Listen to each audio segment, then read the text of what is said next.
Hello, my name is Stef Kling, and in this video I will talk about this book that I wrote, Emptiness and Bliss. The book is about enlightenment, and more specifically about a different path to enlightenment that I've discovered. Normally when you hear people like an Eckhart Tolle or Mooji or Adyashanti speak about enlightenment, they approach this from a consciousness, the mental space. The experience that I've had a very deep enlightenment experience in 2015 and another one later on in 2016. This experience was all about the energetics of enlightenment. What happens energetically when you get to this space of enlightenment. So I want to share that story in this video, and what this offers is a very different path towards enlightenment, which I think can be a very quick path. To illustrate that, I was in 2013, I hit really rock bottom in my life. It was the hardest year of my life. And once I managed to get out of this, I started to lift myself up in 2014. And a year later, in 2015, I've had this awakening experience. So that's very quick progress. Now, I don't feel that I'm some kind of superhuman with some kind of special gift or talent. I think that most people will be able to do this if you really put the effort in. So let me share you my story, and hopefully you will take something with that and point you to a path that you can apply yourself. So my background is that I come from Holland, first of all, which you may pick up from the accent. And I've had a happy childhood, started my life in a normal way. So I did IT programming, later became a project manager, moved into human resources. This was all happening in Holland. In 2001 I met somebody in England, Leona, and I decided to move to England to be with her. We got married, we had a daughter together, Vicky. So amazing adventure. I made a transition from slowly coming out of normal business into working individually with people, more working spiritually. And my spiritual process started in 1996 when I learned to do Reiki, hands-on healing. And things started happening really quickly for me. A year later, in 1997, I learned how to communicate with my guides, spirits, through a process called automatic writing. This is the same process that Neil Donald Walsh uses for his books, Conversations with God. So they will write an answer through me, effectively. So that opened up my world very quickly. I started looking at reality from a very different place through the input from the guides, from a much higher perspective. So developed very quickly. Did loads of things. I did aura reading. I did Flower of Life workshop.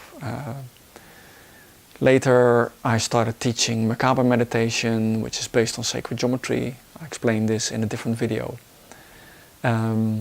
And like I said, working with people individually.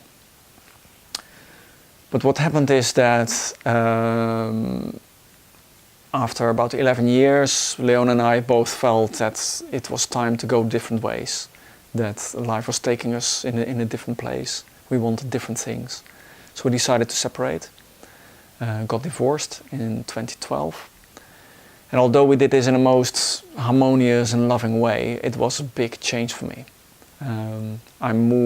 I left my home country to be with her, and the situation was that she's from Czech Republic and was spending lots of time abroad working there, which meant that I was in England with my daughter, effectively like a single parent, with no family. Yes, there was support from other people around me, but effectively I was there on my own. And this was, a massive change coming out of this 11-year relationship where we were really close unit, we did everything together, to being there on my own. And as it happens, Of course, at the time when we separated, I finished the contract, so I had no fixed income stream, which means I couldn't afford a place of my own to rent. Yeah, no job, no house, needing to look after my daughter, and I went completely into fear. So, yeah, that year, 2013, was incredibly hard, was very difficult, and needed to lift myself out and sort my life out. So I managed to do this, and by the summer I'd got most basic things in place, and slowly started coming back to myself and thinking, okay, where, my main concern had been to make sure that Vicky is okay. Now I need to look after myself. And by the end of the year, I started a process where I started healing, and started looking. One of the things I looked at was my relationship, or rather my relationships. And I started seeing this pattern that I would create in a relationship. So I started healing this, and the method I use for that is releasing emotions with the use of magnets. And the idea of this is that we store all our experiences in our memory. Everything that happens in our life we store, but not just the visuals and the sounds, but also the associated emotion with that. So all this we store in our system, in our body, and everything is frequency, everything is energy. So these, especially the emotions that we store, the frequency of that we are storing in our body. And it's, because this energy is inside of us, we emit it out, and what is inside we emit out, and that attracts the same energy back to us. And we start to recreate patterns in our life. So by cleansing the emotions, you start to change your experience. So I started doing this. I started releasing the emotions with the magnets, and I could really feel the impact of that. Now, I'm fortunate that I'm quite sensitive energetically. So I could really feel the energy shifting, and with each emotion that I released this way, I could feel myself getting lighter and more free. So it felt fantastic. Now, how I operate is that when I do something, I really go for it 100%. So when I experienced this, I went like, wow, yeah, I want this. I want to be free of the past. I want to empty myself to be free. So I started writing huge lists of every event in my life I could think of that had a big emotional charge. Not just about relationships, but everything. And one by one, in time, I started clearing it, releasing this. This was 2014 when I was doing loads of this work on myself, the first part of 2014. And yeah, I started feeling really good, much more free, much happier. So I'm gonna make a jump to 2015. What started happening is that when I was meditating, I could feel like this high energy, like this, it's almost like a cloud of energy hanging above me, wanting to come in.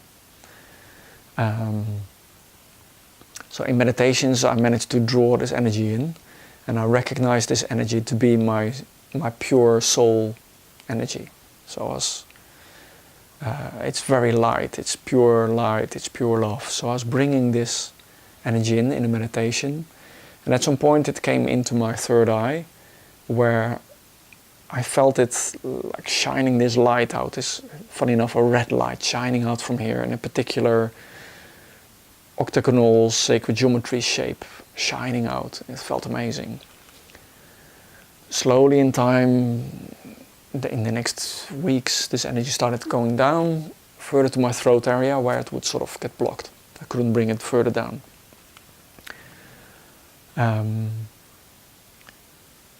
Again, this was sort of around May time, 2015. Then what happened one day in June, I woke up one morning, and I woke up in this really strange space, feeling really empty. I felt nothing, I was numb. It was this real numb feeling, but uncomfortable, not pleasant, really. So I thought, okay, well, I've just woke up with this, I need to shake it off, and okay, I'll go to the beach. Funny enough, my agenda was empty that day, and so I went to the beach. Now, normally the beach is my favorite place. I love the beach. Put me next to water and I'm happy, so the beach is perfect for me. So I went there, I was walking, but still nothing. Had no effect. My internal space was still this nothingness, this emptiness. And, wow, okay. And it felt like nothing mattered. There was no purpose in my life. To the point where I started thinking like, well, if I died today, it wouldn't really matter. And I thought, wait a minute, what about Vicky, your daughter?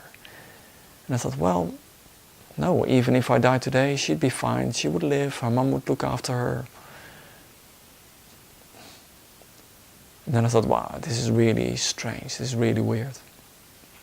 So I went home, and the whole day this feeling stayed. Interesting enough, at that time, Leona, Vicky's mum, was staying with us. And so she's a psychotherapist, and a really good one. So in the evening I was talking to her and said, I don't know what's happening, but I'm in this really weird space and I'm sort of worried, what's happening here? And she said, well, I'm not worried. It feels like your ego has sort of subsided. But she said, it will come back, so don't worry, you're going to be okay. So, okay, I trusted judgment, so I relaxed a little bit and went to sleep. Next morning, Saturday morning, woke up, still in the same space, still this nothingness, emptiness, this uncomfortable feeling. Now, the funny thing was that at the time, Vicky was at some kind of camp from school where they recreate Olympic Games, and on the Saturday, all the parents are invited to witness this. So we had to drive very early in the morning. So we got up 4:30, I think we drove off. So it was very early. We stopped at the petrol station to get a bit of coffee. And as I was drinking a bit of this coffee, something happened and some energy clicked into place inside of me. And I sort of came more into myself, and all suddenly I was in this silence, in this state of peace. So this uncomfortable feeling went away, and it was just peace. And this silence, it was amazing. And the other thing that happened was it felt like all my life I'd been looking through a haze. And it's like all suddenly a wind had blown this away. And for the first time ever in my life I could see clearly. I could see reality. It was this amazing feeling. The other way to put that is like as if all my life had been on the surface of the ocean, where waves. My experience was that of waves going up and down, and sometimes the wave would calm down and it would be quiet. Meditation. But then these waves always come back. But what had happened is that I had dropped down to the bottom of the ocean. And at the bottom of the ocean, it's always peaceful, it's always silent. There are no waves. You are the ocean. And I've went to the space where I was the ocean. So fantastic place to be in. The irony was that here we were traveling to this event with 400 children, 800 parents, crazy amount of people. And all I wanted to do is to be by myself and be in this stillness and just be in that space. And the whole day I couldn't function I couldn't speak to anybody. I was just listening, and to me it was just chit-chat. All this mind didn't mean anything. And yeah, it was a very funny day. So by the evening I managed to, we drove home and I could rest down into that space. And in time, in the next few days, slowly I came back to normality. So mind came back in, and that incredible peace sort of went to the background, and normal mind activity came back in. So I wrote with the guides and asked them, wow, what happened there? It was amazing. And they said, this is about 40% of the process. I was like, 40% more is going to happen? When? And they said, well, in the next 2 weeks probably. I said, well, so what's going to happen if this is only 40%? And they said, well, you'll better not to know, you'll see. Now I've learned that that's often like that. It's better not to know the future.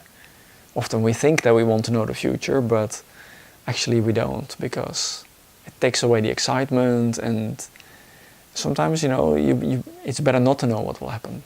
So I sort of relaxed into this, okay, what will happen, sort of excited space, but at the same time, okay, it will happen when it happens. So time was going by, nothing much was happening. I had agreed to do a session with a friend who does rebirthing.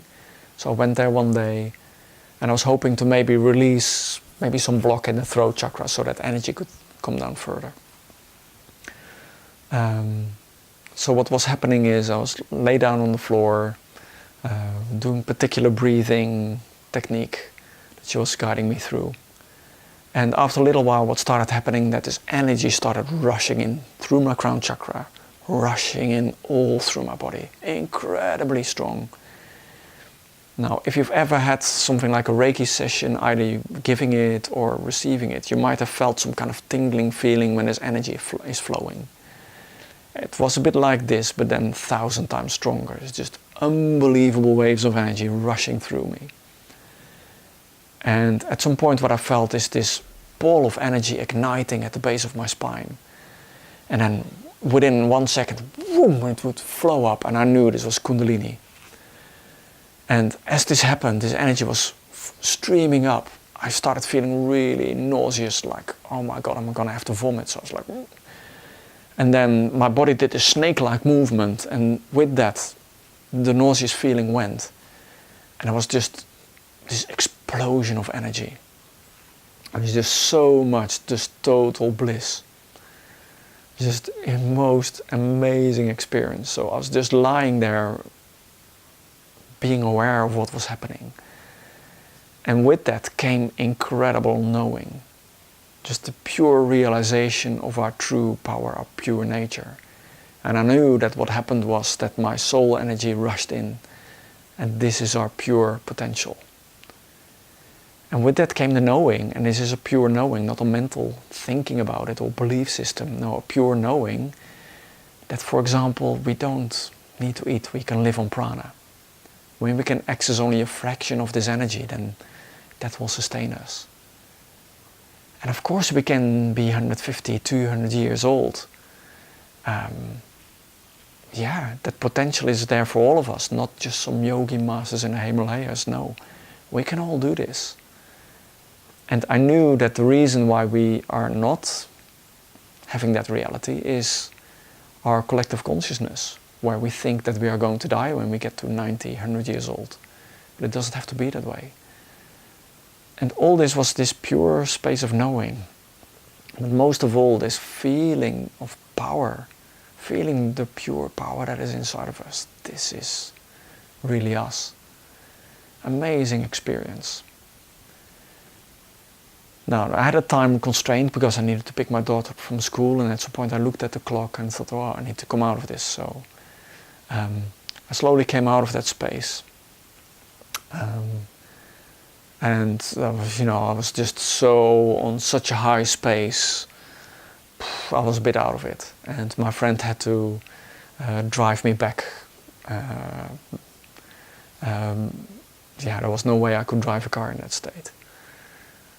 So incredible, incredible experience. And for time purposes, I'm gonna cut that story short a bit.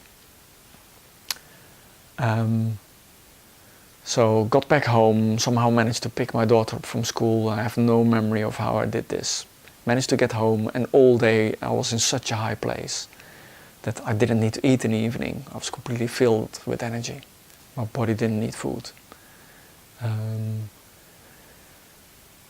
The next morning I was meditating, and as I was doing my normal meditation technique, the Makaba meditation, I was guided to make a few changes and bring this energy in. And as I was bringing my soul energy in as normal, that went all the way in. And next thing, I was in this energy field, which I recognize from Buddhist pictures.